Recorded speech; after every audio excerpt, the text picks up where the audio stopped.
Bonsoir à tous, bienvenue dans votre émission La Réunion Léla. On espère que vous avez passé de bons moments et que malgré la reprise de la 5e vague, malheureusement il y en a une 5e, ça arrive un petit peu avant les fêtes de fin d'année, en espérant que ça ne va pas vous gêner et que malgré tout vous allez pouvoir faire la fête. On va parler d'animation et encore une fois on verra ce que le Covid va apporter comme son lot d'embêtements. On va parler d'un événement qui se déroule depuis maintenant septembre. C'est une galerie d'exposition. On en parle dans Cosmo Réunionnais. Et pour en parler, bien sûr, Paulinette Tiankai, bonsoir. Et Clément Striano, bonsoir. Bonsoir. Alors, lequel ou laquelle est artiste là ? Tous les deux. Oui, tous les deux, oui. Artiste plasticienne, oui. et du coup Clément aussi. Oui, qu'on a fait notre formation à l'école supérieure d'art du port. À La Réunion. Voilà. Donc, ouais. Et on a tous les deux nos masters. Et on travaille aussi tous les deux dans une structure culturelle qui s'appelle Constellation. Ça s'appelle Constellation. Oui, exactement. Alors, Constellation, c'est, comme structure, c'est quoi ? En fait, c'est une structure sur la base associative. On est une association, d'accord ? Et on existe depuis 2012 maintenant. Et notre volonté, c'est de promouvoir la jeune création réunionnaise. Parce que justement, il y a une école d'art, il y a des gens qui sortent avec des diplômes. Et c'est vrai qu'il y avait un espèce de... pas un manque à gagner, en fait. Il manquait un espace pour que vous puissiez vous... nous, on sentait intégrer. le besoin, en fait, quand on a créé cette structure-là, c'est d'avoir un lieu en plus pour pouvoir promouvoir cette création-là, en fait. D'accord. Oui. Nous, on a été quand même acteurs, mais aussi on a bénéficié du lieu, parce qu'en tant qu'artiste, en quittant l'école, on est un peu livré à nous-mêmes et la Constellation venait de se créer au moment où nous, on finissait nos études. Donc ça nous a aidé à mettre un pied dans le milieu culturel. Et à se professionnaliser surtout, oui. Oui. Qu'est-ce que vous avez appris dans cette école au port ? Vous apprenez à faire quoi ? En fait, déjà, on n'apprend pas forcément à dessiner ou... pas forcément des choses techniques, mais on nous apprend en fait à développer une problématique, une idée sur laquelle on peut travailler et retranscrire plastiquement, c'est-à-dire des fois par le biais de la vidéo, de l'installation, du dessin, ou même des fois d'écriture en fait. Du coup, c'est ça qu'on apprend vraiment aux Beaux-Arts. Ouais, voilà. Ouais, c'est ça. Clément, c'est après appris autre chose que ce que vient de dire Paulinette. C'est à peu près ça. En fait, comme elle dit, c'est pas une école technique. On apprend vraiment à créer une pensée, à avoir un projet en fait, à savoir en parler. Et parce que lorsqu'on dit artiste dans ce genre d'école, c'est on apprend à dessiner, on apprend à peindre, on apprend à devenir plasticien, ou on apprend autre chose également. Oui, en fait, justement, c'est vraiment ça, c'est qu'on fait des rencontres aussi avec... on a eu l'occasion de rencontrer des artistes internationaux qui sont venus au port. Donc c'était génial parce que moi, personnellement, j'ai jamais voulu faire mes études en France. Donc c'était une vraie opportunité. Et on apprenait vraiment à se poser des questions. Et à devoir y répondre. Par exemple, je sais pas moi, par exemple, quelle place on a sur notre île. Et en fait, il fallait que nous, on arrive à y répondre, mais sans en discuter par la voix forcément, mais peut-être par faire une vidéo qui va être parlante. Voilà. Pendant combien de temps ça a duré votre... C'est 5 ans. C'est 5 ans. 3 ans, on a le DNAP. C'est la licence. Voilà, la licence. Et le Master 2, c'est le DENSEP. D'accord. Donc 5 ans pour apprendre à faire ce qu'aujourd'hui vous savez faire. Oui. Voilà, oui. Et ma question, c'est ça fait combien de temps vous avez quitté l'école ? Moi, 2012. Depuis 2011, moi. Oui. D'accord. Tout ce temps que vous avez, depuis tout ce temps, qu'est-ce que vous avez essayé de construire, de créer ? Comment vous avez évolué ? On n'a peut-être pas forcément un parcours classique, parce que nous, on est rentré assez rapidement dans Constellation, donc on était aussi à la base de l'association. Donc au tout début de l'association, il fallait la faire vivre. Donc on s'est peut-être un peu mis notre vie d'artiste de côté pour la structure. Et à côté de ça, en fait, c'était un mal pour un bien, parce que ça nous a permis de découvrir plein de choses, faire des choses qu'on n'aurait pas forcément l'habitude de faire du spectacle vivant. Voilà, parce qu'en fait, ce qu'on vous a pas encore dit, c'est que Constellation, c'est une association culturelle. Et en fait, on monte des expositions d'art contemporain. On a fait aussi beaucoup de spectacles vivants. On a proposé aussi des moments concerts. Juste un mot. Alors, spectacle vivant, quand vous dites spectacle vivant, c'est du théâtre. Voilà. C'est ce que je voulais. Exactement, oui. Mais théâtre, performance. Performance, en fait, ce qui est assez chouette, c'est au tout début, on se mettait pas de limite. Donc, si on n'avait jamais fait quelque chose, on avait envie d'aller dans cette direction-là plutôt que de rester sur nos acquis et faire toujours la même chose. En fait, ça a été chouette de rentrer dans Constellation, puisque ça a été une vraie découverte pour nous. On avait été des jeunes étudiants et on continuait d'apprendre des choses, en fait. Justement, c'est ce que j'allais dire. Constellation, c'est... Je dis pas que vous êtes une école de culture, mais les gens qui viennent aussi, ils vont apprendre à faire certaines choses, comme vous l'avez appris dans votre école à votre époque. Aujourd'hui, vous allez dire que c'est un paradoxe, mais je ne veux pas non plus être trop, j'allais dire, véhément dans ce que je vais dire, mais c'est vous aujourd'hui les professeurs ? Nous, en fait, ce qu'on mène à voir, c'est que les personnes qui voient les spectacles, ce sont des spectateurs et qui sont on aime leur faire vivre, en fait, des moments. Du coup, moi, je me vois pas comme un professeur. Mais comme diraient les créoles, c'est vous la montrère ? Oui, c'est vrai qu'il y a un côté où, oui, je comprends ce que vous dites, c'est qu'on amène au public comme une espèce de pédagogie. Ouais, c'est vrai qu'il y a un truc un peu comme ça, oui. Et ouais, même t'as ça quand on rencontre des jeunes étudiants ou on partage notre expérience et on essaye de les orienter des fois quand ils ont des questions, parce que c'est un peu le problème quand on sort d'une école d'art, c'est qu'on est très cantonné à l'école. Et on se sent livré à nous-mêmes quand on sort. Et on nous parle pas vraiment de ce qu'il y a après l'école.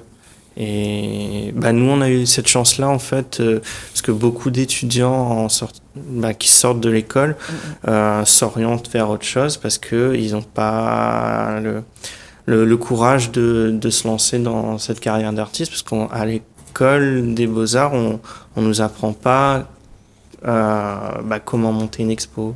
On nous apprend à être des professionnels, à formuler une pensée, exactement. À savoir présenter son travail, mais pas à démarcher, je sais pas, des trucs bêtes.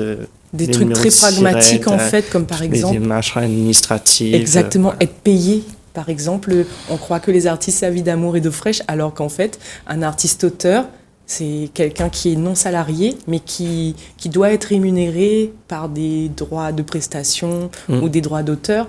Et c'est vrai que c'est quelque chose qu'on apprend maintenant, mais à notre époque... Cet aspect juridique de votre statut professionnel, on ne vous l'a pas enseigné Il n'était pas évident, c'était du bouche à oreille, en fait. Oui. Ouais, en 5e année, on s'est un peu battu pour avoir une formation là-dessus. Donc l'école...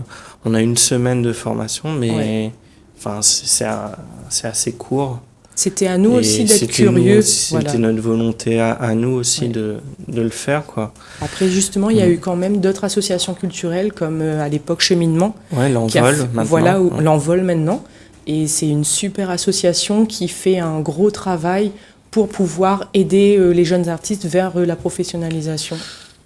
Toutes ces années que vous avez...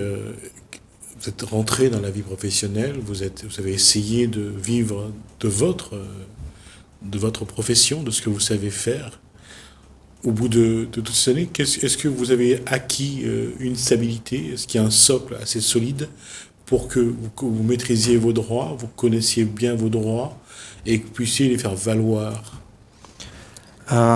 Oui, non. En fait, je dis non parce que le statut d'artiste-auteur, il évolue beaucoup. En fait, il y a beaucoup de flou. Et par exemple, il y a 2 ans, il y avait la Maison des artistes. Maintenant, depuis 2 ans, c'est passé à l'URSSAF. Et il y a toujours des moments en fait de flou. Oui, c'est pour ça. Tout ça, c'est pour des statuts fiscaux Voilà. et aussi de compléments retraite plus tard, en fait. Voilà, mais c'est un statut qui évolue. Donc oui, donc nous on apprend en même temps. Enfin, j'aimerais bien que d'ici 2 ans, ça soit plus clair. Quoi, en fait, ce qui n'est pas évident, c'est que même les administrations, c'est tellement nouveau que même les administrations apprennent en même temps que nous.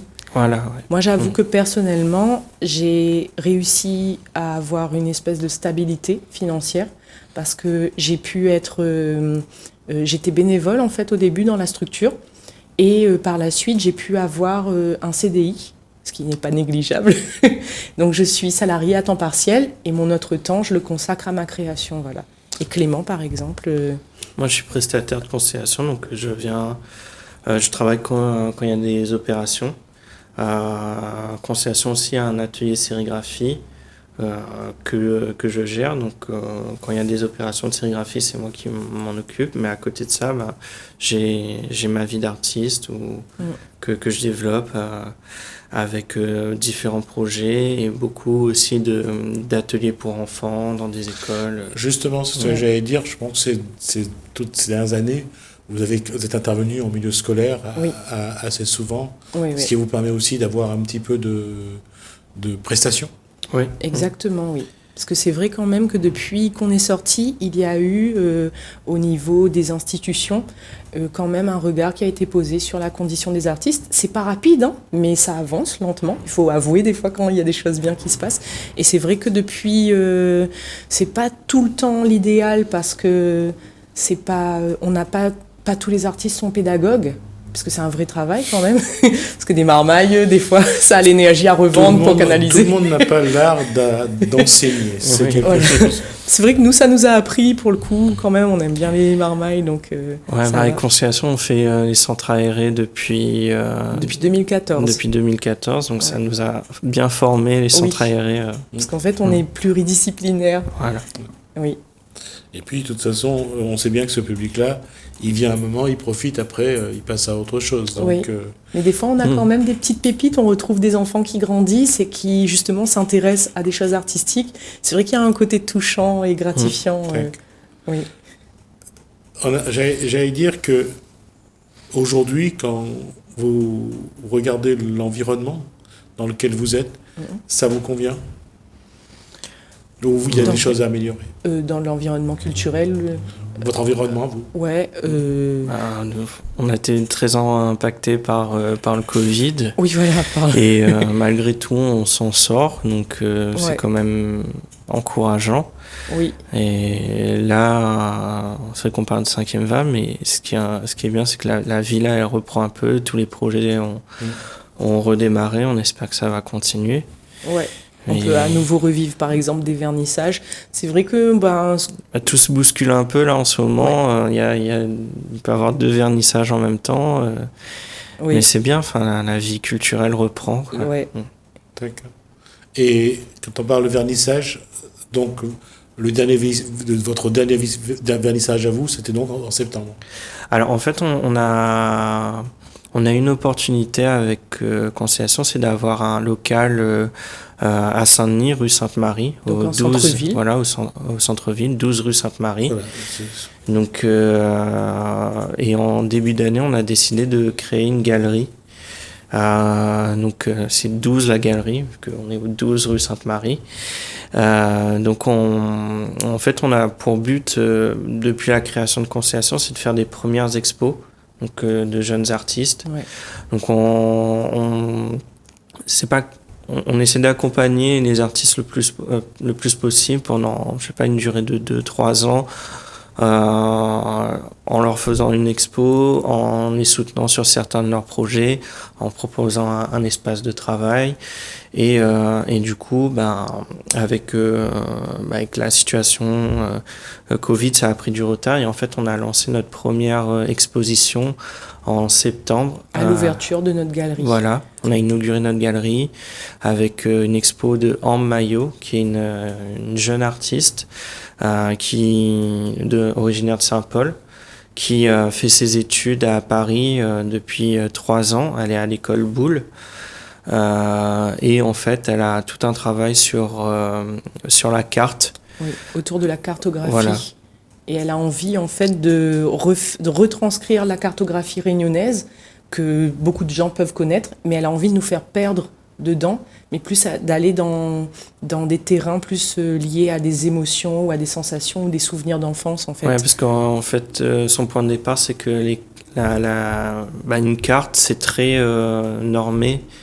Maintenant, avec toute la technologie qu'on a, en fait, il y a plus rien ne dépasse. Alors qu'il y a 3 ou 4 siècles, en fait, c'était les gens qui créaient les cartes, ils le faisaient avec leur vision. Donc elle a repris ce principe-là et c'est beaucoup avec des lieux qu'elle a côtoyés pendant son enfance, adolescence. Oui. Voilà, donc il y a le port, il y a Saint-Paul, il y a Grand-Anse. Il y a quelques petites zones du Sud sauvage, mais beaucoup centrées sur le port et Saint-Paul. Donc c'est très graphique, très coloré. Et c'est ça qui nous a plu. D'accord, donc elle a commencé en septembre à exposer. Voilà, c'était notre première. Et ça sera jusqu'à quand ? En fait, l'expo, elle s'est finie en octobre. En octobre. D'accord. Donc on a enchaîné sur une deuxième expo. Donc c'était mon expo. Enfin, c'est mon expo là. Elle s'appelle Terrain Vague. Et c'est de la peinture. En fait, moi j'ai un travail plastique. Je m'intéresse beaucoup au sport. Donc ça fait 4 ans en fait que j'ai un projet sur le basket qui s'appelle Dunkorama, que j'ai exposé à différents lieux, au FRAC, à Saint-Leu, au Théâtre Champfleury, et là dernièrement à Cabart.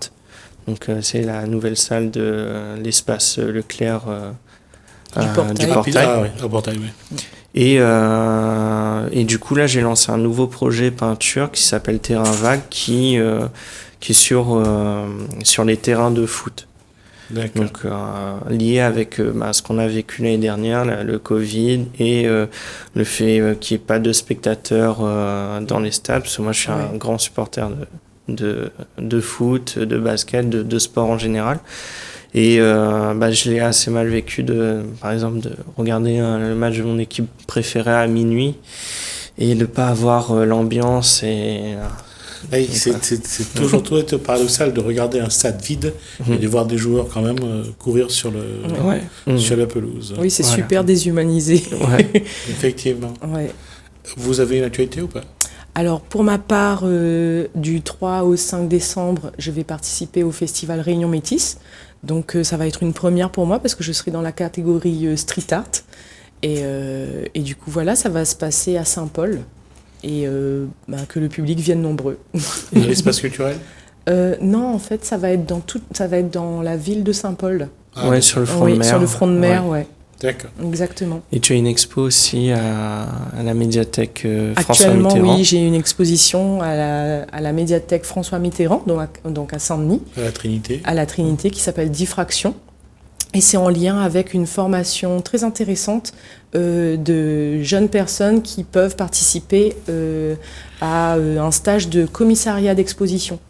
Du coup, voilà, j'y participe. Commissariat d'exposition, ça veut dire ? Le fait d'être commissaire d'exposition, peut-être que Clément, il peut bien expliquer. En fait, c'est la personne qui émet une problématique dans le cadre d'une expo et qui, pour répondre à cette problématique, trouve des artistes qui sont en lien avec son questionnement et en fait, il monte une expo avec ces artistes.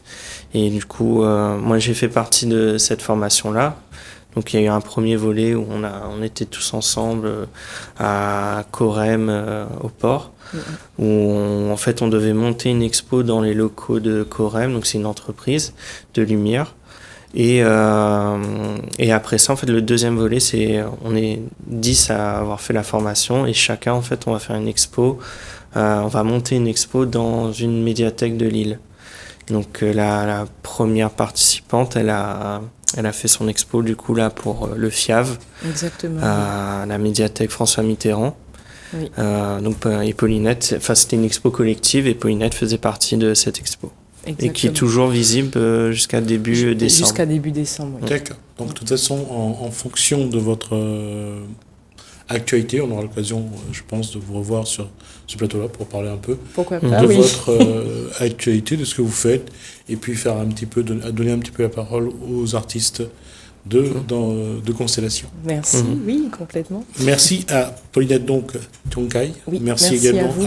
Clémence Riano pour Merci. cet échange. En tout cas, on voit que la culture reste un élément qui se développe, en tout cas à La Réunion, avec une génération qui arrive et qui veut maîtriser son environnement. Ça, c'est à prendre en compte. Et on Oui. verra ce que ça donne. En tout cas, vous êtes les bienvenus quand vous le souhaitez. Juste Merci. pour finir, Oui.